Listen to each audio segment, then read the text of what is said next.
Hey, how's it going, everyone? Welcome back to another week of Flix Friyay! And this week we are talking about 2019's Parasite movie. It won 4 Academy Awards at the 2020 Oscars, including being the first ever non-English language film to win Best Picture. So it's already made history. It's garnered a lot of attention because of that. And I'm not sure if it garnered a bunch before that or not, but it definitely has a lot of people's attention now. So that's the movie we're going to be diving into today. Before we get into that, go ahead, do me a favor, smack that like button, hit subscribe, ding the notification bell, and let's get into it.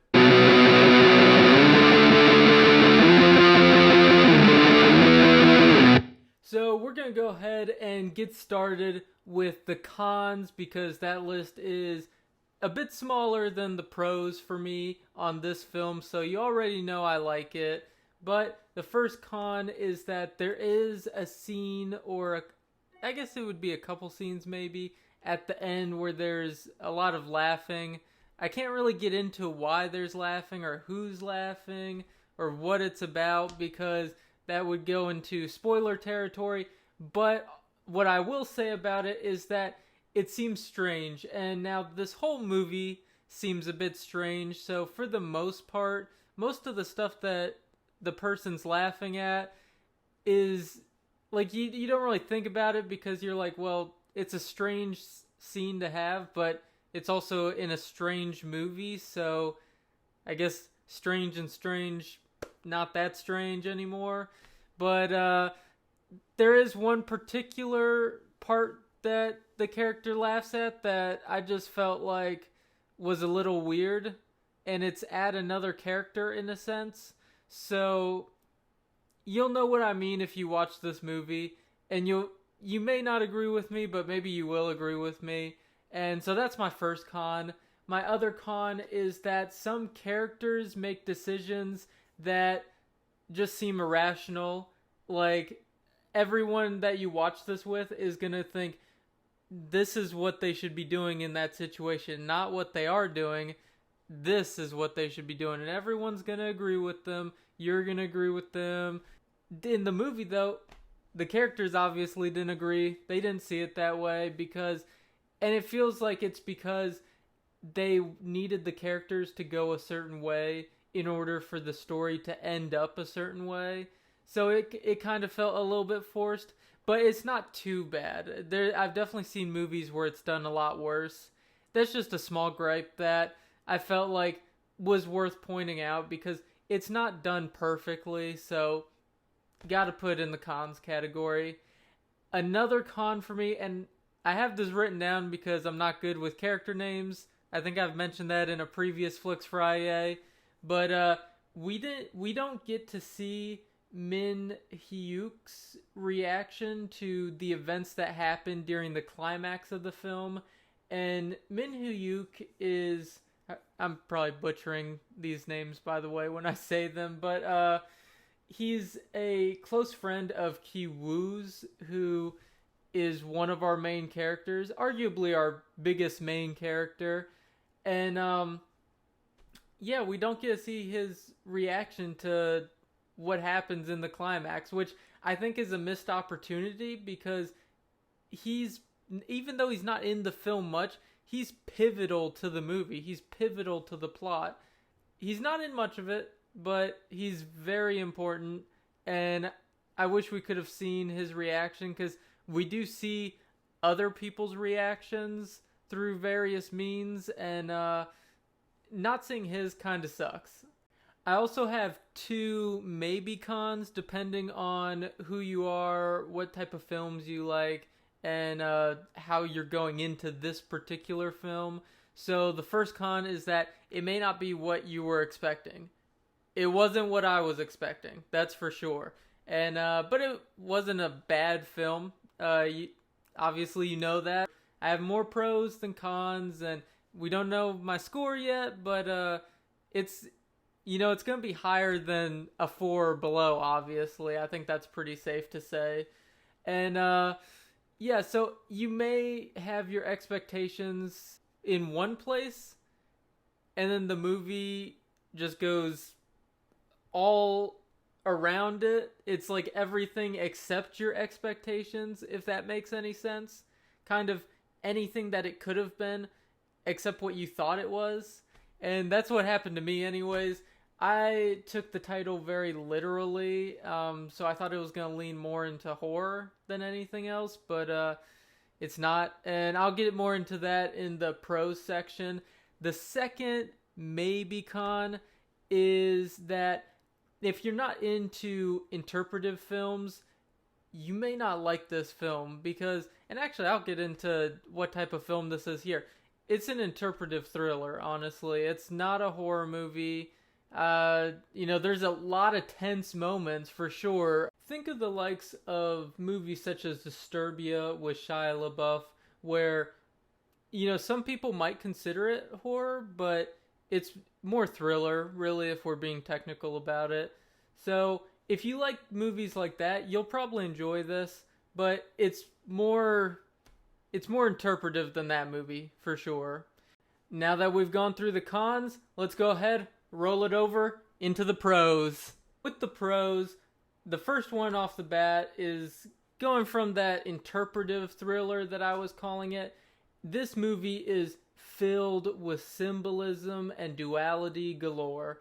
If you're somebody that likes reading into things and analyzing things, if you're somebody that likes things such as poetry, right, where it's a lot of it's not literal, and you're reading into it and you're making up your own conclusions to it, and you're trying to interpret it, analyze it, you're probably going to like this movie quite a bit. It has a lot of similarities to poetry, I would say, because of that.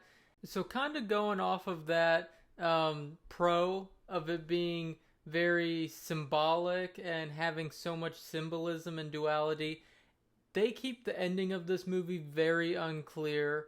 You are not sure if the ending really happens or if it's just in one of the characters' heads or if it's maybe a look into the future or it's just a look into a possible future that could happen. We're left to guess, and that's another thing where they want us to interpret that. They want us to dig into it, analyze it.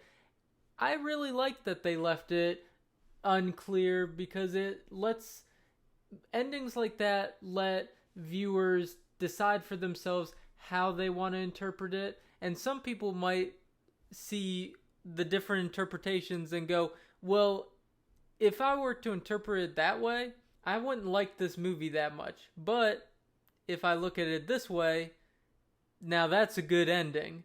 So it's a really smart thing to do as well, especially in a movie like this, that another pro, what the hell is this movie?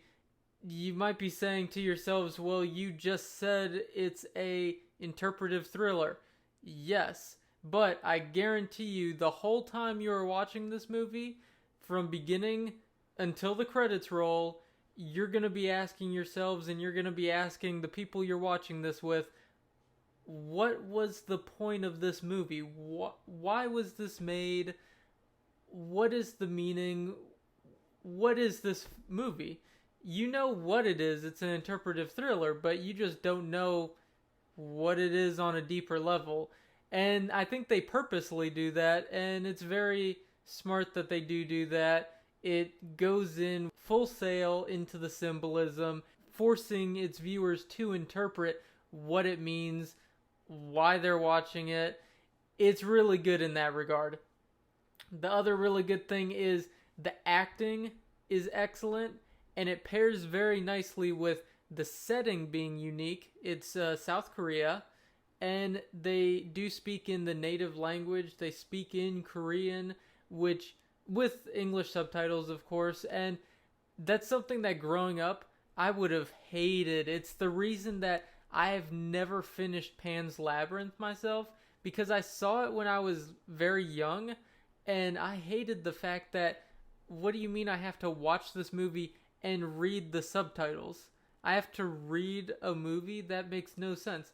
I hated it so much. And now that I've grown up, though, like, honestly, I kind of like it, or I at least appreciate it. I like movies that have, the characters speak in the language of the country that it takes place in. It just feels more authentic, and pair that authenticity with the acting that, these actors really drive it home. They make you believe the characters' plights, their problems. It makes you believe that the one family is really poor, that they are having all these struggles, and that this other family is very wealthy and very detached from that poorer part of their own community, and they really just drive it home. These actors do an excellent job. Huge props to the actors. Also, huge props to the director. The director did an excellent job. He has some great shots. He has a lot of close-ups, and usually that's to see character reactions. He also has quite a lot of, which, by the way, the character reactions, very important. Don't sleep on the character reactions. They're very important to the plot. The other thing is he has a lot of slow-mo shots that are very stylistic. Some people are going to like that, some aren't. Some people, I think, feel like slow motion shots are kind of a cop-out because it's slow motion. It's just cool by nature, to be honest. I like it, though. So if you don't like it, there's other shots for you. But they're in there, and if you're like me, you're probably going to enjoy those. Also, the wide shots. Wide shots are really cool. I think they're really taking off lately, and I first noticed them in John Wick. Ever since then, I've really appreciated them in subsequent films like Dunkirk and such. They're just really great. They're really immersive. There's no, break between what's on the screen and your reality. It really puts you in their seat. It puts you in that world. Pair that with the acting, the authenticity of, one, the actors drive it home, but also them speaking Korean in Korea instead of English in Korea. And you just have a thriller that you're going to be on the edge of your seat the whole time. Also, sound design. Can't forget the sound design people, because they did an excellent job as well. The sound is very eerie. It's very uncomfortable, and that is exactly what you want in this type of film. They do an excellent job. Anytime the eerie sound, the eerie soundtracks kick in, you just feel it. You feel tense. You're at the edge of your seat, and, you're gripped. It is gripping you by the shirt collar, and it is saying, hey, pay attention. Look at what is happening on the screen right now. And it does an excellent job of that. So, actors great, setting great. I like that they had people speaking in Korean in Korea and not English in Korea. I think that really, is an extra detail that helps sell that authenticity. Directing, great, great cinematography and great audio work. This film is all around really, really great. I can easily see some people saying that this is a 10 out of 10 masterpiece. For me, I'm going to go ahead, I'm going to give this a 9 out of 10. That's a Zeppelin on my scale. Still very good, excellent. It's the next best score besides a 10 out of 10. The reason I give it a 9 out of 10 is because it did have some cons, and some of the cons weren't, maybe cons. If it was all maybe cons, I might let it slide and give it a 10. But it wasn't. And I also recognize that this movie is not going to be for everyone. If you don't like the idea of this movie being very interpretive, and you watching this movie going, what the hell is the point of this? This movie might not be for you. But I do encourage you to go out and at least try this movie. At least watch the first little bit of it. See if it grips you. And if it does, I think you're really going to enjoy the ride. But with all that being said, go ahead, smack that like button, hit subscribe, ding the notification bell so you can be notified when these videos are uploaded. These Flix Friyays, I'm trying to upload every Friday at noon just so you get a heads up. But I also have other videos come out. So go ahead, ding that notification bell. If you want to subscribe, I highly appreciate that. That is going to be right now the most helpful thing to me right now. But anyways, thank you for all the support. Go ahead, like this video, comment down below what you thought of this film if you watched it. Maybe you had some different cons than me that you noticed, some different pros. And also, what was your interpretation of this film if you did watch it? I'm very interested to hear that. So until next time, I'll see you guys next week on Flix Friyay.